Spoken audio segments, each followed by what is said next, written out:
ሳንጣኻ ንጉዕዞ ኣዳሊኻ ትፈልጥ ዶ?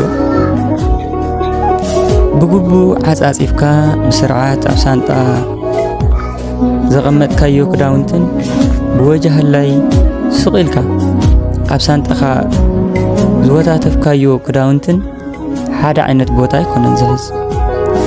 ብግቡእ እናተዓጽፈ ዝኣተወ ክዳውንቲ ብዙሕ ቦታ ይሕዝን እዩ። ስለዚ ወስኽ እዩ ዝብለካ። ብሃውሪ ኣብ ሳንጣኻ ዝኣተወ ክዳን ኩምርምር ኢሉ ንሳንጣኻ ቀልጢፉ ይመልኦ እሞ ሳንጣኻ ድማ ካልእ ኣይውስኽን። እዚ ነገር ኣብ ህይወትካ እውን ይሰርሕ እዩ። ገዛእ ርእስኻ ብግቡእ እንተ ኣመዓራሪኻን ተዳሊኻን ካልኦት ጉዳያት ንምውሳኽ ዘኽእል ሰፊሕ ግዜ ይተርፈካ። ንቤተሰብካ፣ ንዕሩኽትኻ፣ ንትምህርትኻ፣ ንገዛእ ርእስኻ ከምኡውን ቀዳምነት ንእትህቦም ጉዳያት ኩሉ ሰፊሕ ግዜ ይህልወካ።